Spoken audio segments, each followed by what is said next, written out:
Cigarette smoking has been a controversy for so long. The positive effects are heavily outweighed by the negative effects.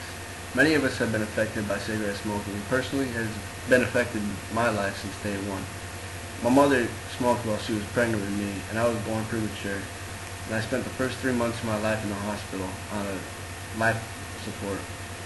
And for the next 16 years of my life, I had a nebulizer by my bed every night. Before I went to bed, I had to breathe into that to strengthen my lungs.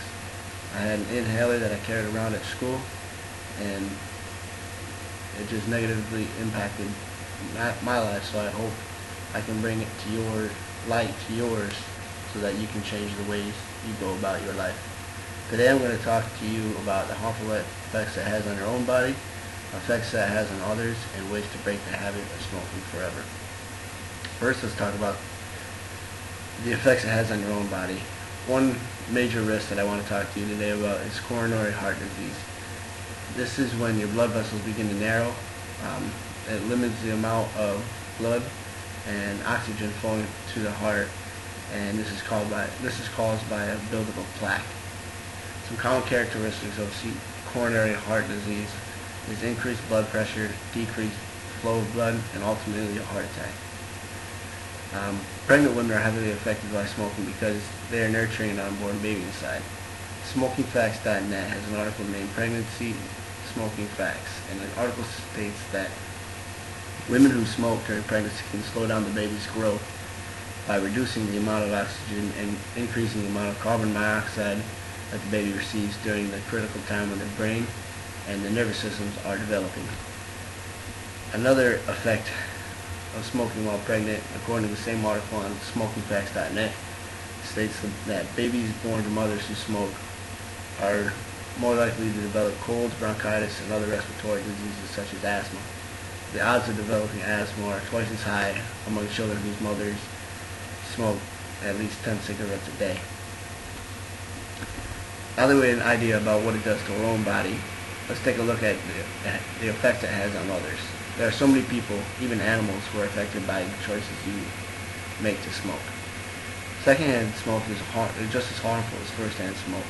It is defined as the unintentional smoke inhalation caused by an active smoker outside of your control. Coronary heart disease, lung cancer, breast cancer, and many other respiratory diseases are common symptoms of secondhand smoke.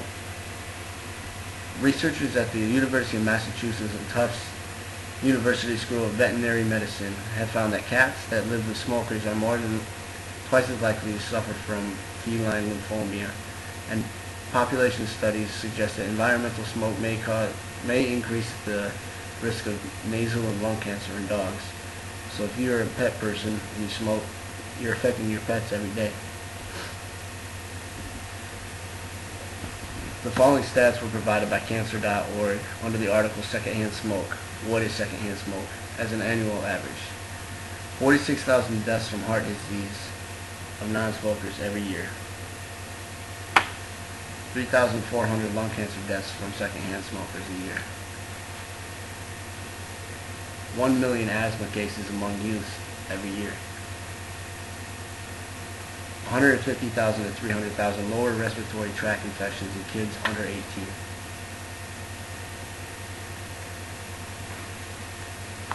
Those are common effects of secondhand smoke. Now that we've talked about the effects it has on our own bodies, the effects it has on others, now let's take a look at a few ways to quit smoking. One benefit of quitting smoking is your wallet.